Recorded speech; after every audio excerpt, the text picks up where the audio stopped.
দুনিয়াতে আল্লাহর বেলায়েতের দরজা খুলে যুগে যুগে ওলি পাঠাবেন, হেদায়াতকারীকে পাঠাবেন, দাঈল আল্লাহ পাঠাবেন। একসাথে বলবেন না মারহাবা?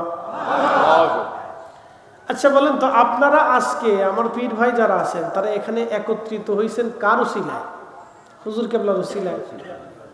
কথা ঠিক আছে না? যদি হুজুর কেবলার বায়াত না হইতেন তাহলে আজকে হয়তো এখানে মাহফিল হইতো না। বাংলাদেশে যদি ৮০ লক্ষ হুজুর কেবলার মুরিদ থাকে তাহলে ৮০ লক্ষ মাহফিল হুজুর কেবলার মুরিদের বাড়িতে অনুষ্ঠিত হয়। কি কথা বলেন না? যদি ৮০ লক্ষ মুরিদ থাকে, মিনিমাম আমি একটা হিসাবে ধরলাম যে ৮০ লক্ষ হুজুর কেবলার মুরিদ আছে, তো ৮০ লক্ষ মুরিদের বাড়ি ৮০ লক্ষ মাহফিল হুজুর কেবলার উসিলায় প্রতিষ্ঠিত হয়। একজন জাকের একবারে মিনিমাম হলো বাড়িতে হলো একটা মিলাদ শরীফ পড়ানোর, অথবা জাকের ভাইদেরকে দিয়ে ফাতিহা শরীফ পড়ায় হলো দোয়া করানোর জন্য চেষ্টা করে। কথা কোন ঠিক কিনা? তাহলে এখন আপনি চিন্তা করেন যে ৮০ লক্ষ মাহফিল যে ৮০ লক্ষ জনের বাড়িতে হলো, এই ৮০ লক্ষের সওয়াব কি আমার হুজুর কেবলার নামে যায় নাই? একসাথে বলেন, যায় নাই? আরো জোরে বলেন, যায় নাই? তাহলে সদকায়ে জারিয়ার হিসাব যদি করেন তাহলে হুজুর কেবলার খেদমতে কত পরিমাণ নেকি যে প্রত্যেক দিন পৌঁছাইতেছে আপনি নিজেও কল্পনা করতে পারবেন না। ৮০ লক্ষ মুরিদে যদি ২ রাকাত করে নফল নামাজ পড়ে তাহলে কত লক্ষ রাকাত নফল নামাজ হলো? ৮০ আর ৮০ ১৬০, তাহলে ১,৬০,০০,০০০। তাহলে ১,৬০,০০,০০০ নফল নামাজের নেকি আমার হুজুর কেবলার খেদমতে তিনার নেকির দরজাতে আল্লাহ কবুল করতেছে, কারণ ৮০ লক্ষ মানুষ হুজুর কেবলার উসিলায় নফল পড়তেছে। কি আসতে কনকে জোরে বলে? আমি পরিসংখ্যান বুঝাইতেছি। এরপরে এই ৮০ লক্ষ ১,৬০,০০,০০০ নফল নামাজের দোয়া যত জাকের ভাইরা এই ৬০ বছরে ৪০ বছরে ৫০ বছরে মারা গেছে তাদের কবরে প্রতিনিয়ত তাদের কবরে আমরা সবাই মোনাজাতে পৌঁছাই দিতেছি। তাহলে যারা ৮০ মুরিদ হয়েছেন আপনারা ভাইবেন না যে আপনি অনেক বড় ঠইকে গেছেন। আপনি যে কিভাবে জিতছেন এটা আমি আপনাদেরকে ব্যাখ্যা করলে আজকে সারা রাত যাবে না। শুধু এতটুকুনি বুঝালাম ১,৬০,০০,০০০ রাকাত নফল নামাজের সওয়াব প্রত্যেক দিন আপনাদের মরহুমদের কবরে আমল নামায় আল্লাহ পৌঁছাইতেছে। একসাথে চিৎকার মেরে বলেন আল্লাহু আকবার।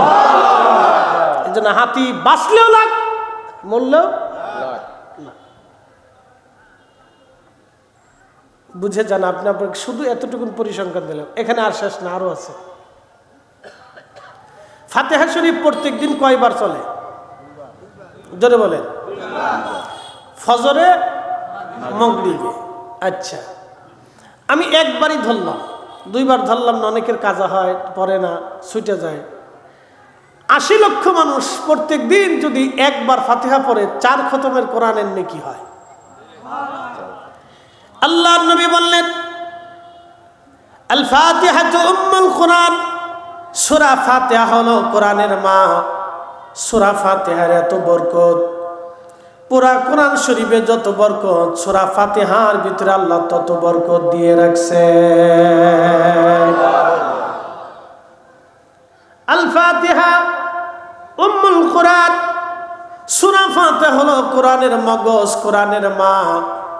আমাদের যেমন মা ছাড়া কোনো অস্তিত্ব নাই, মা ছাড়া ফরিদি সাহেবের কোনো অস্তিত্ব নাই, মা ছাড়া আমাদের জনাব নজরুল সাহেবের কোনো অস্তিত্ব নাই, মা ছাড়া আজকে অতিথিবৃন্দের কোনো অস্তিত্ব নাই, মা ছাড়া কোনো সন্তানের কোনো অস্তিত্ব নাই। সন্তানের পরিচয় মা বাবা দিয়ে, সন্তানের পরিচয় মা বাবা দিয়ে। সূরা ফাতিহা হলো কোরআনের মা, সূরা ফাতিহা কোরআন শরীফের মা, সূরা ফাতিহা কোরআনের মা। উম্মুল কোরআন বলা হয়। তাহলে সারা কোরআনে যত বরকত পাওয়া যায় সূরা ফাতিহার ভিতরে আল্লাহ তত বরকত দিয়ে রাখছে। সূরা ফাতিহা 2 বার, সূরা ফাতিহা কয়বার? 1 খতম কোরআনের নেকি আল ফাতিহাতু নিসফুল কোরআন, সূরা ফাতিহা কোরআনের অর্ধাংশ। সুনানুদ দারিমি, সূরা ফাতিহা কোরআনের অর্ধেক। এরপরে আসেন সূরা ইখলাস, যদিও 3 আয়াত কিন্তু মূল্য অনেক। আল্লাহ রসুল বলেন আল ইখলাসু সুলুসুল কোরআন, যে ব্যক্তি সূরা ইখলাস একবার তেলাওয়াত করবে, আমার আল্লাহ আমার রব তাকে 10 পারা কোরআনের নেকি আমল নামায় দিয়ে দেয়। কেউ যদি 3 বার তেলাওয়াত করে 1 খতম কোরআনের নেকি তার আমল নামায় হয়। সূরা ইখলাস এত দামি, কেউ 114টি সূরা তেলাওয়াত করলে যত নেকি হবে, সূরা ইখলাস 3 বার পড়লে আমল নামায় তত নেকি লিখে দেওয়া হবে। 10 বার সূরা ইখলাস পড়লেন, 10 বার, কতবার? 10 বারে মিনিমাম হলো 3 খতম, ঠিক আছে না? তাহলে ফাতিহা 1 খতম, সূরা ইখলাসে পেলেন 3 খতম। এই এক বসাতে মাত্র 5 মিনিটে আপনি নেকি পেয়ে গেলেন 4 খতম কোরআনের।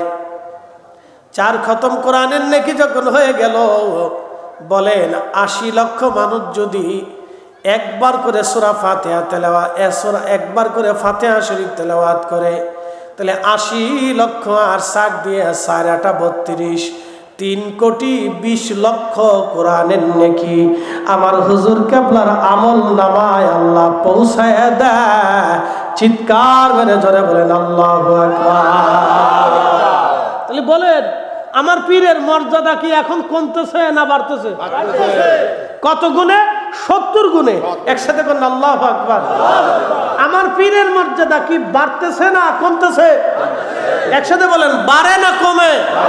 বাড়ে, কমে না, বাড়তেছে। বলেন 80 লক্ষ মানুষ যদি, 80 লক্ষ হুজুরের মুরিদ যদি প্রত্যেক দিন একবারও ফাতিহা শরীফ পড়ে, তাহলে প্রত্যেক ফাতিহাতে 4 খতমের কোরআনের নেকি 4 8 32, একেবারে মিনিমাম 3 কোটি 20 লক্ষ কোরআনের খতমের নেকি আমার হুজুর কেবলার আমল নামায় মিনিমাম প্রত্যেক দিন আল্লাহ পৌঁছাই দিতেছে মুরিদের কারণে। কারণ হুজুর মুরিদকে এটা শিক্ষা দিয়ে গেছে। কথা বলেন ঠিক না বেটে? খালি তো বেদাত চোখে দেখে আমার ভাইরা, কিন্তু ইবাদতটা চোখে দেখল না। কি কথা ঠিক আছে কিনা? আপনার ভাইরা শুধু বেদাত চোখে দেখছে, কিন্তু ইবাদতটা চোখে দেখে নাই। চশমার ভিতরে গন্ডগোল আছে।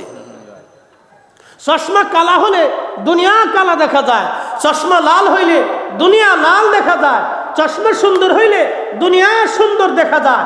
তো ওনার চশমা হয়েছে বেদাতের চশমা, এই জন্য যেদিকেই তাকায় শুধু বেদাতই চোখে দেখে।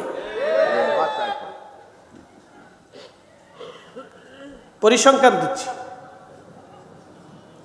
তাহলে এখন আপনারা বলেন ফাতিহা কি চলবে না বন্ধ হবে? না, আস্তে হয়ে গেল না, জোরে বলেন চলবে না বন্ধ হবে? আরে আমরা মানুষ যে কদিন হই, বদরে 313 জন ছিল।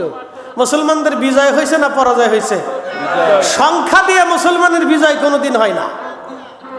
সংখ্যা দিয়ে বিজয় হয় নাই, বিজয় হয়েছে ইমানের জোর এবং আল্লাহর সাহায্য দিয়া। কথা বলেন ঠিক কিনা? ইমানি জোর এবং আল্লাহর সাহায্য দিয়ে বিজয় হয়েছে। হুজুর কেবলার প্রাথমিক সময়ে যখন মুরিদ ছিল না, তখন কিন্তু দরবারের প্রোগ্রাম চলতো। যখন হুজুর কেবলার এই লালমনিরহাটে, সারা লালমনিরহাটে 100 মুরিদ ছিল, তখন 101 ডাক তাবারুক করে জাকেররা মাহফিল করছে। এখন বাহির করলে লক্ষাধিক মুরিদ লালমনিরহাটে খুঁজে পাওয়া যাবে, কিন্তু 101 ডাকের তাবারুক আপনার করতে পারতেছেন না। কারণ মানে ব্যর্থতা আছে। এটা ইমানি জোর। কি কথা কন না কেন? নজরুল ভাইয়ের ইমানি জোর থাকলে করিম ভাইয়ের ইমানি জোর নাই, করিম ভাইটা থাকলে এই মকবুল ভাইটা নাই, মকবুল ভাই না থাকলে আব্দুল্লাহটা নাই। কি কথা কন না কেন? আপনারা ভাবতেছেন যে মাহফিল দিলে বোঝায় আমাদের নেকি শেষ হয়ে গেল, পয়সা শেষ হয়ে গেল। না, হুজুর কেন আপনাদেরকে মাহফিলে বসাইয়া কিছু নিয়ামত শিখাই দিয়ে গেছে, এমন কিছু শিক্ষা দিয়ে গেছে যেগুলি করলে আপনি দুনিয়াতে সুখী হবেন, কবরে সুখী হবেন, মরণে সুখী হবেন, হাসরে সুখী হবেন।